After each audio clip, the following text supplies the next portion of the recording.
Hey guys, ఎలా ఉన్నారు? ఈ వీడియోలో మనం the most thrilling web series అయిన 'ఫ్రమ్‌ని' ఎక్స్‌ప్లెయిన్ చేద్దాం. హారర్ అండ్ మిస్టరీ జానరాలో ఇది one of the best web series అని చెప్పుకోవచ్చు. ప్రస్తుతానికి ఈ వెబ్ సిరీస్‌లో 3 సీజన్‌లు అయితే వచ్చాయి.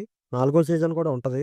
కానీ ఇంకా రిలీజ్ అవ్వలేదు. ఒక్కొక్క సీజన్‌లో 10 ఎపిసోడ్‌లు ఉంటాయి. ఈ వీడియోలో నేను సీజన్ 1 అయితే ఎక్స్‌ప్లెయిన్ చేయబోతున్నాను. Next video season 2. ఆ వీడియో మీరు మిస్ కాకుండా ఉండాలంటే మన ఛానల్‌ని వెంటనే సబ్స్క్రైబ్ చేసుకోండి. ఆ బెల్ ఐకాన్ యాక్టివేట్ చేసుకోవడం మాత్రం అస్సలు మర్చిపోవద్దు. ఇంక మనం ఎక్స్‌ప్లనేషన్ స్టార్ట్ చేస్తే ఈ సీరీస్ ఓపెనింగ్ సీన్‌తోనే అసలు ఆ కాన్సెప్ట్ ఏంటి అనేది మనకి క్లియర్‌గా ఎస్టాబ్లిష్ చేస్తారు. దగ్గరగా ఒక 10 నిమిషాల పాటు సాగిద్ది ఈ సీను. ఈ సీరీస్ మెయిన్ క్యారెక్టర్ అయిన బాయిడ్ ఒక ఊర్లో రోడ్డు మీద గంట కొడుతూ వెళ్తూ ఉంటాడు. అందరూ ఆ గంటకి అలర్ట్ అయ్యి ఎవరింటికి వాళ్ళు వెళ్ళిపోతూ ఉంటారు. బాయిడ్ అలా రోడ్డు మీద వెళ్తున్నప్పుడు ఒక ఇంటి దగ్గర మేఘన్ అండ్ లారెన్ అనే ఇద్దరు తల్లి కూతురులు ఉంటారు. మేఘన్ ఏమో ఉయ్యాలు ఊగుతూ ఉంటది. వాళ్ళ అమ్మేమో లోపలికి రమ్మని చెప్పిద్ది. మేఘన్ ఏమో ఇంకో 5 నిమిషాలు ఆడుకుని వస్తా అమ్మ అని చెప్పిద్ది. ఈ గ్యాప్ లో అక్కడికి బాయిడ్ వస్తాడు.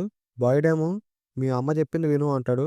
మేఘన్ ఏమో ఓకే షెరీఫ్ అని చెప్పి వెంటనే ఇంటి లోపలికి వెళ్ళిపోద్ది. సో ఇప్పుడు మనకి ఏమర్థమైందంటే బాయిడ్ ఒక షెరీఫ్, అంటే ఒక పోలీస్ ఆఫీసర్. బాయిడ్ కి అసిస్టెంట్ గా కెన్నీ అనే ఇంకో డిప్యూటీ కూడా ఉంటాడు. అండ్ అదే ఊర్లో క్రిస్టి అనే ఒక డాక్టర్ కూడా ఉంటది. కెన్నీ వాళ్ళ ఫాదర్ ఏమో కొంచెం మెంటల్లీ అన్‌స్టేబుల్ గా ఉంటారు. ఆయన్ని క్లినిక్ లో బేస్‌మెంట్ లో ఉంచుతారు. ఆయనకి చెస్ అంటే చాలా ఇష్టం. వాళ్ళ కొడుకుతో చెస్ ఆడుతూ ఉంటాడు అప్పుడప్పుడు. అందరినీ ఎవరింటికి వాళ్ళని వెళ్ళమని హెచ్చరించాక బాయిడ్ ఏమో ఇప్పుడు పోలీస్ స్టేషన్‌కి వెళ్తాడు. కానీ ఇక్కడ విచిత్రం ఏంటంటే ఒక పోస్ట్ ఆఫీస్‌ని పోలీస్ స్టేషన్ కింద వాడుతా ఉంటారు. అండ్ అలాగే ఆ స్టేషన్ బయట నైట్స్ వితౌట్ ఇన్సిడెంట్ 96 అని ఉంటది. అంటే సంఘటన జరగని రాత్రులు 96 అని. అసలు రాత్రి ఎలాంటి సంఘటనలు జరుగుతాయి. బాయిడ్ చీకటి పడేలోపు అందరినీ ఎవరింటికి వాళ్ళని వెళ్ళమని ఎందుకు హెచ్చరిస్తారు. అండ్ అందరూ అంత భయపడుతూ ఎందుకు లోపలికి వెళ్తారు. ఈ క్వశ్చన్స్ అన్నిటికీ కాసేపట్లోనే ఆన్సర్ వచ్చేస్తది. ఇప్పుడు ఆ ఊర్లో రాత్రి అవుతుంది. మేఘన్ వాళ్ళ నాన్నేమో ఇంటికి రాడు. వాళ్ళ నాన్న కోసం వెయిట్ చేస్తూ ఉంటది. వాళ్ళ అమ్మేమో నువ్వు లోపలికి వెళ్ళి ప్రార్థన చెయ్యి, మీ నాన్న వచ్చేస్తాడు అని చెప్పిద్ది. మేఘన్ ఏమో లోపలికి వెళ్ళి ప్రేయర్ స్టార్ట్ చేశాక అదే టైంలో తనని ఎవరో పిలిచినట్టు అనిపిస్తది. నేను నీ అమ్మమ్మని, కిటికీ దగ్గరికి రా అన్నట్టు. నేను కిటికీ దగ్గరికి రాకూడదు అని మేఘన్ చెప్పిద్ది. పర్లేదురా, ఇది మన ఇద్దరి మధ్య సీక్రెట్ అని ఆ గొంతు చెప్పిద్ది. నువ్వు నాకు ప్రామిస్ చేస్తావా అని మేఘన్ అడిగిద్ది. నేను నీకు ప్రామిస్ చేస్తాను అని ఆ గొంతు చెప్పిద్ది. సరే అని ఆ కిటికీ దగ్గరికి వెళ్ళిద్ది. ఆ కట్టెలను తెరిస్తే ఒక ముసలావిడ అక్కడ ఉంటది. ఆ ముసలావిడని చూసి నువ్వు మా అమ్మమ్మలాగా లేవే అని మేఘన్ అంటుంది. ఈ గ్యాప్ లో వాళ్ళ అమ్మ అక్కడికి వస్తది. మేఘన్ తను మీ అమ్మమ్మ గారు దూరంగా రా అని అంటుంది. ఆ ముసలావిడేమో నేను చాలా ఒంటరిగా ఉన్నాను, దయచేసి నన్ను లోపలికి రానివ్వు అని అడుగుతుంది. వాళ్ళ అమ్మేమో మేఘన్ కిటికీ తెరవకు అని అంటుంది. మేఘన్ కిటికీ తెరిచేస్తది. వాళ్ళ అమ్మేమో నో అని అరిచిద్ది. ఆ ముసలావిడ ఒక రక్త పిశాచిలాగా మారి లోపలికి వచ్చేస్తది. అప్పుడు మనకి ఫ్రమ్ అని వెబ్ సిరీస్ టైటిల్ పడిద్ది. ఈ సీన్ బట్టి మనకేం అర్థమైందంటే ఆ ఊర్లో నైట్ అయితే మనిషి రూపాల్లో తిరిగే దెయ్యాలు బయట తిరుగుతాయి. అందుకే రాత్రి అయ్యేలోపు ఎవరింటికి వాళ్ళు భయపడుతూ, తొందరపడుతూ వెళ్ళిపోతూ ఉంటారు. ఇంక తర్వాత రోజు పొద్దున ఆ ఊర్లో ఉన్న ఒక బార్‌లో తాగేసి పడిపోయిన ఒక వ్యక్తి లేచి వాళ్ళ ఇంటికి వెళ్తూ ఉంటాడు. వాళ్ళ ఇంటి దగ్గరేమో చాలా జనాలుంటారు. బాయిడ్ ఏమో వాళ్ళ ఇంటి లోపల నుంచి వచ్చి అతన్ని చెంప మీద కొట్టి, ఇంట్లో పిల్లలున్నప్పుడు కిటికీలకి మేకులు కొట్టమని ఎన్ని సార్లు చెప్పాలి అని అరుస్తాడు. అతన్ని కాలర్ పట్టుకొని లోపలికి తీసుకెళ్లి మేఘన్ అండ్ లారెన్ డెడ్ బాడీస్‌ని చూపిస్తాడు. అప్పుడే మనకు అర్థమైద్ది ఇతనే మేఘన్ వాళ్ళ నాన్న ఫ్రాంక్ అని. ఆ డెడ్ బాడీస్ అయితే చాలా దారుణంగా ఉంటాయి. ఒక కుటుంబాన్ని మగవాడే రక్షించుకోవాలి అని బాయిడ్ చెప్తాడు. కెన్నీని పిలిచి ఫ్రాంక్‌ని లాక్ చేయమని బాయిడ్ ఆర్డర్ వేస్తాడు. ఇంక తర్వాత బాయిడ్ ఏమో డోనా అనే ఒక ఆవిడని కలవడానికి వెళ్తాడు. తన కొడుకుని కలవాలి అని డోనాని అడుగుతాడు. డోనా ఏమో లోపలికి రమ్మని పిలుస్తుంది. తన కొడుకు రూమ్ లోకి వెళ్తే తనేమో ఫాతిమాతో ఉంటాడు. ఫాతిమా ఎవరు అంటే అతని గర్ల్ ఫ్రెండ్. అండ్ అతని పేరేమో ఎల్లిస్. బాయిడ్ ని చూసిన ఆనందంలో ఫాతిమా వెళ్లి అతన్ని హగ్ చేసుకుంటది. అండ్ ఆ తర్వాత ఆ రూమ్ లో నుంచి బయటకు వెళ్ళిపోద్ది. బాయిడ్ ఏమో తన కొడుకుతో మేఘన్ అండ్ లారెన్ అంత్యక్రియలకి నువ్వు వస్తే బాగుంటది అంటాడు. చూడండి, మీరు చెప్పాల్సింది మీరు చెప్పారు, ఇంక మీరు బయలుదేరండి అని ఎల్లిస్ అంటాడు. బాయిడ్ ఏమో కోపంగా బాధగా అక్కడ నుంచి వెళ్ళిపోతాడు. ఇంక మరోపక్క ఈ సిరీస్ లో కొన్ని ఇంపార్టెంట్ క్యారెక్టర్స్ ని ఇంట్రడ్యూస్ చేస్తారు. వీళ్ళందరూ ఒకటే ఫ్యామిలీ అన్నమాట. ఫాదర్ ఏమో జిమ్, మదర్ ఏమో తబిత, కూతురేమో జూలీ, కొడుకేమో ఈథన్. వీళ్ళందరూ కలిసి వ్యాన్ లో ఎక్కడికో వెళ్తూ ఉంటారు. అలా వాళ్ళు వెళ్లే రోడ్డు మధ్యలో ఒక చెట్టు పడిపోయి ఉంటది. ఏంటా అని అందరూ కింద దిగి చూస్తారు. అలా కిందకి దిగాక ఆ ప్లేస్ అంతా కాకులొచ్చేస్తాయి. ఇంక వాళ్ళకి భయమేసి వెంటనే వ్యాన్ ఎక్కి వ్యాన్‌ని వెనక్కి తిప్పి బయలుదేరతారు. అలా వెళ్తూ ఉండగా వాళ్ళు ఈ ఊరికొస్తారు. అక్కడ చనిపోయిన మీగన్ అండ్ లారెన్‌కి అంత్యక్రియలు జరుగుతూ ఉంటాయి. ఆ ఊర్లో ఉన్న వాళ్ళందరూ ఆ వ్యాన్‌ని చూసి షాక్ అవుతారు. ఇంకా అక్కడ అంత్యక్రియలు పూర్తవుతాయి. ఎవరి దారిన వాళ్ళు వెళ్తుంటే జిమ్ ఆ జనాల్ని ఎంత అడిగినా సరే ఎవరు స్పందించరు. ఎవరి దారిన వాళ్ళు వెళ్ళిపోతూ ఉంటారు. అప్పుడు బాయిడ్ వెళ్లి జిమ్‌ని మీట్ అవుతాడు. హైవేకి ఎటువైపు వెళ్ళాలి అని జిమ్ అడుగుతాడు. మీతో పాటు మీ ఫ్యామిలీ కూడా ఉందా అని బాయిడ్ దిగాలుగా చూస్తాడు. హైవేకి వెళ్ళాలంటే అలా స్ట్రెయిట్‌గా ఆ కొండ వైపు మార్గానికి వెళ్ళిపోండి అని బాయిడ్ చెప్తాడు. ఇంకా అతని మాట విని జిమ్ మళ్ళీ వ్యాన్ తీసి స్టార్ట్ చేస్తాడు. ఎంత వెళ్తున్నా సరే మళ్ళీ అదే గ్రామానికి వస్తాడు. తిరిగిన చోటనే తిరుగుతూ ఉంటారు. ఇంకా దారి మధ్యలో సారా అనే ఒక అమ్మాయి కనిపిస్తది. ఆ అమ్మాయిని కూడా జిమ్ అడుగుతాడు. కానీ ఆ అమ్మాయి ఏమాత్రం స్పందించకుండా వెళ్ళిపోద్ది. ఈ సారా ఎవరు అంటే ఆ ఊర్లో డైనర్‌లో పనిచేస్తది. అంటే ఆ ఊరందరికీ ఆ డైనర్‌లోనే ఫుడ్ ఏర్పాటు చేస్తారనమాట. ఇంక సారా ఏమో అలాగే వాళ్ళ ఇంటికి వెళ్ళిపోద్ది. తనకొక బ్రదర్ ఉంటాడు. కొత్తగా వచ్చినోళ్ళు ఇంకా డ్రైవింగ్ చేస్తూనే ఉన్నారా అని వాళ్ళ బ్రదర్ అంటాడు. ఆ రోడ్డు మనల్ని గమ్యానికి చేరుస్తుంది అనే నమ్మకం అన్నిటికంటే దారుణమైనది అని సారా చెప్తుంది. ఇంకా ఈ ఫ్యామిలీ ఏమో తిరిగిన చోట తిరుగుతా ఉంటారింకా. అప్పుడు వాళ్ళకి ఎదురుగా ఇంకో కారు వస్తది. వ్యాన్‌ని పక్కకి తిప్పితే అది వెళ్లి ఒక లోయలో పడిద్ది. ఆ కారేమో వెళ్లి చెట్టుకి గుద్దుకుంటది. ఆ కార్‌లో నుంచి కిందకి ఒక వ్యక్తి దిగుతాడు. ఇంకో పక్కేమో కెన్నీ అండ్ బాయిడ్ కలిసి రోడ్డు మధ్యలో స్పైక్స్ పెడుతూ ఉంటారు. ఈ స్పైక్స్ ఏంటో తెలిసిందే కదా! రోడ్డు మధ్యలో వెళ్లే వెహికల్స్‌కి టైర్ పంక్చర్ అవుతుంది. వాళ్ళ దగ్గరికి కార్‌లో నుంచి దిగిన వ్యక్తి సహాయం కోసం వస్తాడు. అతనికి చాలా గాయాలై ఉంటాయి. కాబట్టి బాయిడ్ ఏమో అతన్ని కిన్నీతో కలిసి క్లినిక్‌కి పంపిస్తాడు. క్రిస్టీ అతనికి ట్రీట్మెంట్ చేస్తుంది. బాయిడ్ ఏమో ఆ కార్ దగ్గరికి వెళ్తే ఆ కార్ దగ్గర ఇంకో వ్యక్తి ఉంటాడు. ఇతను ఒక డ్రగ్ అడిక్ట్ అన్నమాట. అతను ఎక్కడికి వెళ్ళకుండా ఉండడానికి బాయిడ్ అతన్ని కార్‌కి లాక్ చేసేస్తాడు. ఆ తర్వాత బాయిడ్ వ్యాన్ దగ్గరికి వెళ్లి ఆ లోపల ఉన్న వాళ్ళకి హెల్ప్ చేస్తూ ఉంటాడు.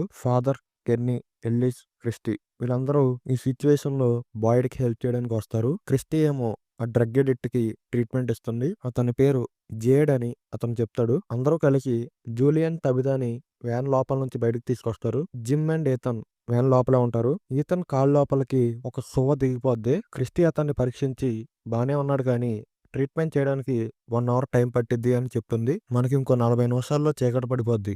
వ్యాన్ లోపల నువ్వు ట్రీట్మెంట్ చేయగలవా అని బాయిడ్ క్రిస్టీని అడుగుతాడు. కానీ రాత్రి అయితే అని క్రిస్టీ అనబోయేలోపు బాయిడ్ తన జేబులో నుంచి ఒక రాయిని బయటకు తీస్తాడు. బాయిడ్ ఏమో ఇది మన దగ్గర ఉంది అంటాడు. కానీ అది అసలు పనిచేస్తదా అని కెన్నీ అడుగుతాడు. ఏమో నాకు కూడా తెలియదు అని బాయిడ్ చెప్తాడు. ఇంకా అది పని చేస్తది అనే నమ్మకంతో క్రిస్టీ ఏమో ట్రీట్మెంట్ స్టార్ట్ చేస్తుంది. జిమ్ ఏమో బయటకు వచ్చి తబితా అండ్ జూలీతో మాట్లాడుతూ ఉంటాడు. బాయిడ్ ఏమో దీనంతటికి మనకి ఇప్పుడు టైం లేదు. వీళ్ళని వెంటనే ఎక్కడి నుంచి పంపించేయాలి అని చెప్తాడు. జిమ్ ఏమో దానికి ఒప్పుకోకుండా గొడవ పడుతూ ఉంటాడు. చూడు నా చేతులతో ఇంకా పిల్లల్ని పూడ్చిపెట్టాలని నేను అనుకోవట్లేదు అని బాయిడ్ అంటాడు. ఇంకా మరోపక్క కారులో నుంచి దిగిన వ్యక్తి క్లినిక్‌లో ఉంటాడు. అతని దగ్గర సారా ఉంటది. ఆ వ్యక్తి స్పృహలోకొచ్చి నేను ఎక్కడున్నానో అందరూ బానే ఉన్నారా అని అడుగుతాడు. సారా ఏమో లేదు అని చెప్తుంది. నేను తాగి ఉండకూడదు అని అతను అంటాడు. అది నీ తప్పు కాదు అని సారా చెప్తుంది. వెంటనే ఒక స్క్రూ డ్రైవర్ తీసుకొని అతన్ని పొడి చేస్తది. ఇంక మరోపక్క తబిత ఏమో నా కొడుకు లోపల ఉన్నాడు. నా కొడుకు థామస్ లోపల ఉన్నాడు. నేను ఎలా వెళ్ళగలను అంటుంది. అలా అన్న వెంటనే మళ్ళీ తానే బాధపడుతుంది. జిమ్ తనని ఓదారుస్తాడు. థామస్ ఎవరు అంటే వీళ్ళిద్దరికీ పుట్టిన ఫస్ట్ కొడుకనమాట. కానీ అతను చనిపోతాడు. జిమ్ అక్కడుండి వాళ్ళిద్దరిని పంపించేస్తాడు. ఇప్పుడు అక్కడ చీకటి పడిద్ది.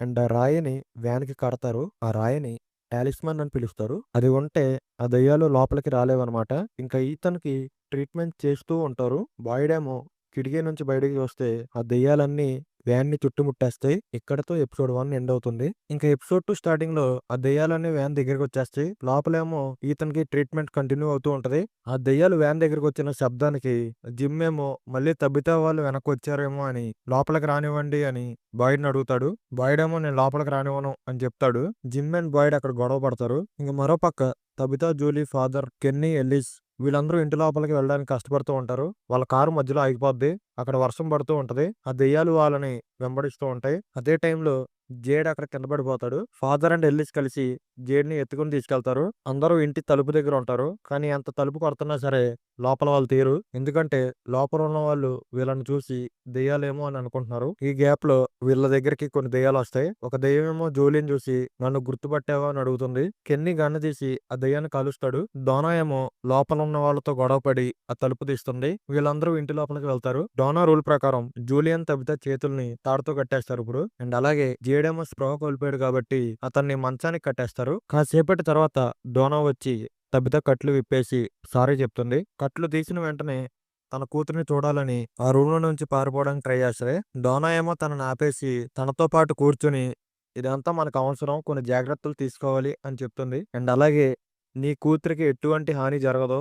అది నా ప్రామిస్ అని డోనా చెప్తుంది. ఇంకో పక్క జూలీ దగ్గరికి విక్టర్ అనే ఒక వ్యక్తి వస్తాడు. జూలీ దగ్గరికి వచ్చి నువ్వు వ్యాన్‌లో అమ్మాయివి కదా! ఇలాంటిది ఒకటి జరిగి ఇక్కడ చాలా కాలం అయింది అని మాట్లాడుతూ ఉంటాడు. జూలీ ఏమో భయపడుతూ ఉంటది. విక్టర్ తనని ఒంటరిగా వదిలేయ్ అని పక్క నుంచి ఒకళ్ళు చెప్తే విక్టర్ అక్కడి నుంచి వెళ్ళిపోతాడు. జూలీ దగ్గరికి ఫాతిమా వచ్చి తన కట్లు విప్పేసి తన రూమ్‌కి తీసుకెళ్ళి ఎల్లీసి వేసిన డ్రాయింగ్స్‌ని చూపించి రాత్రి మనం కిటికీలు మూసుకోవడం చాలా ఇంపార్టెంట్. లేకపోతే వాళ్ళు మనకు కనిపించారనుకో ఏవేవో మాటలు చెప్పి మనల్ని మాయ చేస్తారు. కాబట్టి జాగ్రత్తగా ఉండాలి అని ఫాతిమా చెప్తుంది. మరోపక్క వ్యాన్‌లో ఏమో జిమ్ బాయ్‌ని కొన్ని క్వెషన్స్ అడుగుతాడు. వాళ్ళందరూ మనుషులు కాదంటున్నావు. మరి వాళ్ళెవరు అని జిమ్ అడుగుతాడు. వాళ్ళెవరో నాకు కూడా తెలీదు. కానీ టాలిస్మాన్ ఉన్నంత వరకు మాత్రం మనకేమీ జరగదు. ఇది ఎందుకు పనిచేస్తాడో నాకు తెలీదు అని బాయ్డ్ చెప్తాడు. నీ దగ్గర గన్ ఉందిగా దాంతో దెయ్యాలను కాల్చేయచ్చుగా అని జిమ్ అడుగుతాడు. అది వాడడం వల్ల ఎటువంటి ఉపయోగం ఉండదు అని బాయ్డ్ అంటాడు. దెయ్యాలేమో ఆ వ్యాన్ మొత్తాన్ని చుట్టుముట్టేస్తాయి. క్రిస్టీ కూడా భయపడుతూ ఉంటది. బాయ్డ్ ఏమో అందరిని కామ్ గా ఉండమని చెప్తాడు. ఈతన్ కాలు లోపలికి దిగిన సువ్వని బయటికి తెస్తారు. ఇప్పుడు ఈతన్‌కి చాలా నొప్పి వస్తది. అండ్ ఇంకో పక్క సారా ఏమో ఒక మూల కూర్చొని ఏడుస్తూ ఉంటది. తనలో తనేం మాట్లాడుకుంటూ ఉంటది.